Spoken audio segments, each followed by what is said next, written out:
Takot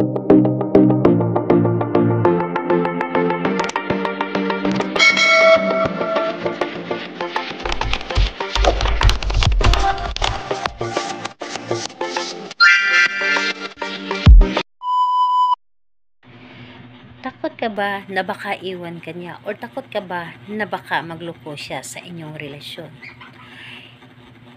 Pues ngayon, hindi ka na matatakot dahil ituturo ko sa inyo paano siya hindi magloko sa inyo o talagang ikaw lamang ang kanyang uuwian. Hello mga guys, kumusta kayo? Panibagong araw, panibagong video na naman tayo, and sa araw na ito ay isa na namang video ang aking ituturo sa inyo na simpleng gabay o simpleng pamamaraan na makakatulong sa atin. At bago ang lahat, gusto ko lang mag-disclaimer sa mga taong hindi naniniwala at hindi gusto ang mga kaganitong video.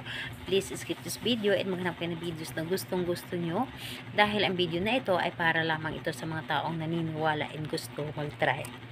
Sa lahat po ng mga nagpo-comment po dito sa aking video dito sa loob ng aking channel, mag-ingat sa lahat ng mga nagre-reply sa inyo na dinadala kayo sa akin ng WhatsApp and Imo app upang makaiwas po tayo sa scam. Ngayon, ituturo ko sa inyo paano siya hindi magloko sa inyo, paano siya na hindi matutukso sa iwa, and talagang yung puso at isip niya ay nasa iyo lamang. Yung tipong kahit na pagsalitaan kanya ng masakit ay hindi niya magawa. So dito is kailangan mo dito ng kanyang damit. So damit niya pwedeng yung nalabhan na, pwede ring hindi. So ayun po, basta damit niya lamang. So yung t-shirt niya or ano man ang yung meron ka na damit niya, basta ito ay damit.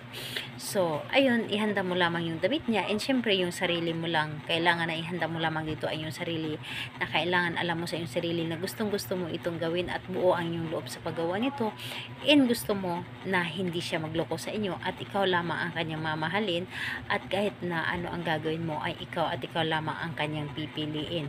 So ayun, kapag ready na yung damit niya, ang gagawin mo lamang ito ay inyo lamang itong kausapin ang kanyang damit. Or di kaya, kung kayo ay may anak na, ay inyo itong papahigaan sa inyong anak. So, ganito ang gagawin ninyo kapag kayo ay may anak. So, yung damit ng asawa mo ay iyong papahigaan ng inyong anak. Again po, pwedeng nalabahan na at pwede rin hindi. Nakadepende sa inyo kung ano ang gagamitin ninyo.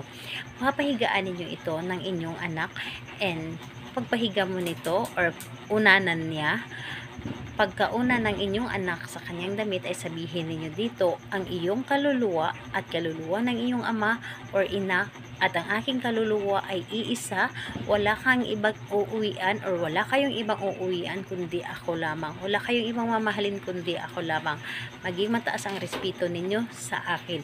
Yun ang sasabihin po ninyo. Pwede siyang gawin siya araw-araw tuwing pinapaunanan ninyo ang kanyang damit sa inyong anak. So kung magtatanong ka, paano kung wala pa kaming anak? So ikaw po ang yung mag-uunan ng kanyang damit. So unanan ninyo ang kanyang damit at sabihin nyo pa rin, ang iyong kaluluwa at ang aking kaluluwa ay isa, wala kang ibang mamahalin kundi ako lamang, at wala kang ibang uuwian kundi ako lamang.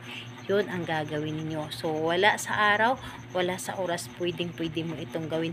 Tunay yan. At ni kahit isang masakit na salita ay hindi ka kayang gawan ng masakit na salita ng inyong partner kapag ito ay inyong ginawa. Yes po, totoo yan, dahil yan po ang ginagawa ko sa aking asawa, and ilang years na kaming nagsasama, kahit minsan ay hindi niya ako napagsalitaan na nakakasakit sa akin. So, ganun po, at hindi rin kami nagagawang mag-away. So, ganun po ang impact kapag ito ay inyong ginawa. So, ayun po, sana ay makatulong din po ito sa inyo para sa inyong pamilya. Salamat po sa inyo. Bye bye everyone. God bless us all.